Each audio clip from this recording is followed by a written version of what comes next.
Hi there, have you been road tripping with me all over the state of Wyoming and you're wondering what's left? Well, stick around because this is the end game. We're gonna finalize this by heading up to Yellowstone.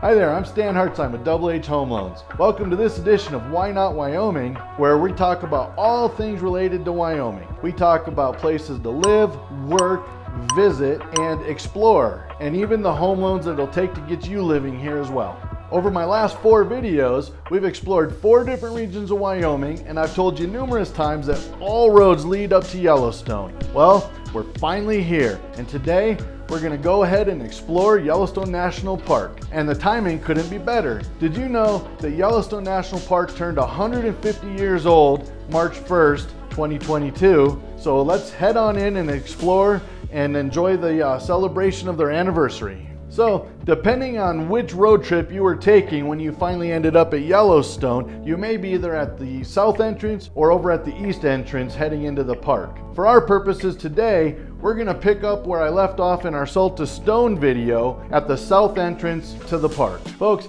it is really hard to explore all of Yellowstone in a day or even in a couple of days. But what we can do is prioritize some of the more popular features that the park is well known for. So why not hop in the car?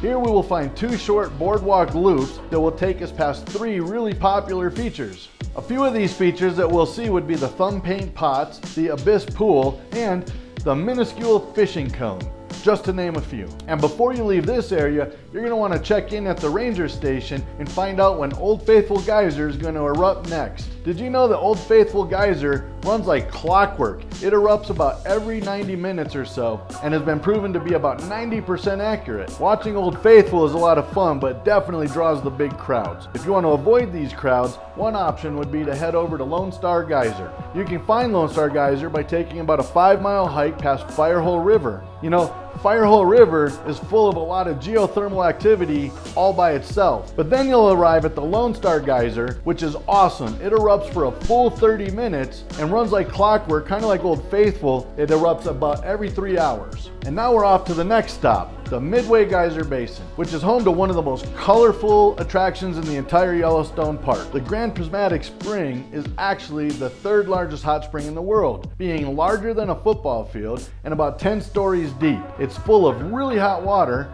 and home to a lot of heat-loving bacteria, which give it its amazing color. Just to the north of here, we're going to drive around Firehole Lake Drive. It's a 3-mile loop that shows dozens of different geothermal activities and attractions. Maybe we'll even be able to catch one of the Great Fountain Geyser's magnificent eruptions. This one takes a little more luck because it does not run like clockwork like Old Faithful, so you got to be in the right place at the right time. Well folks, this sure has been a fun day. Now let's head back over to West Thumb where we can get a beautiful waterfront dinner at the Grant Village Lake House. In the morning, we're going to head over to Yellowstone Lake and enjoy some breakfast at the Lake Yellowstone Hotel. You know, the breakfast buffet here is usually pretty good. I like the sausage and eggs, but maybe you're more of a pancake person. After breakfast, we're going to go for a paddle out on the lake. I recommend that we hire one of the local guides because you don't want to miss all the underwater features and underwater geysers. You're probably not going to want to jump into this lake though. It is one of the highest elevation lakes in the country,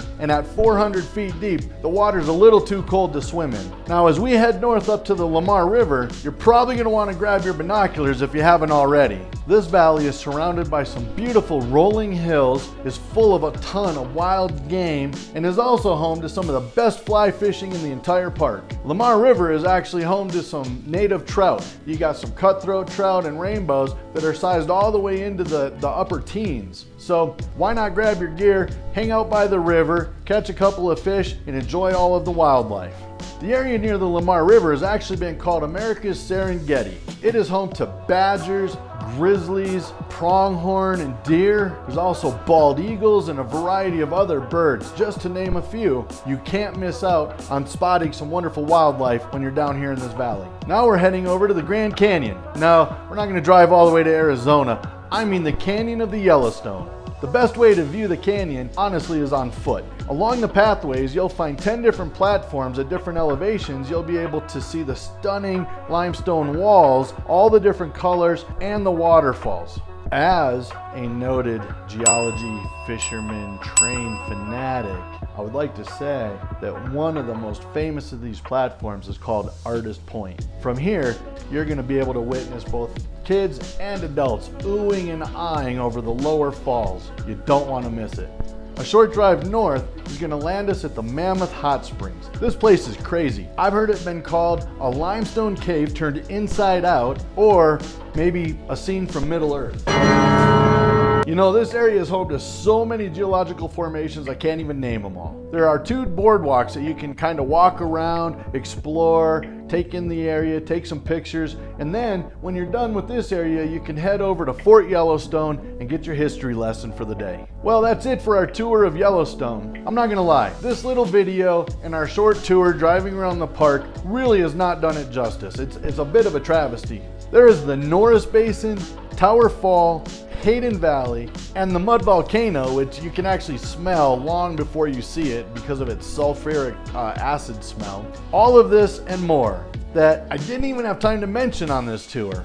And the sheer volume of wildlife in the park is staggering. Just driving around without even hiking can take several days to really take it all in. So I implore you, go check out this magnificent part of our state and see for yourself how truly majestic it is. Well folks, we have officially finished our 5 Regions of Wyoming series. And as I've told you a bunch of times, we saved the best for last. So why not go ahead and hit that subscribe button, give me a thumbs up, let me know what you like about it, maybe something you don't like about it, and definitely give me ideas for other great videos that you want me to make in the future. And as always, if you want to know more about making this great state your home, go ahead and hit me up. Visit my website, give me a call, whatever you like. I'm happy to answer questions. I'm Stan, your mortgage man, and I'm so grateful for you watching my videos. I genuinely mean it when I say I can't wait to hang out with you guys again next time.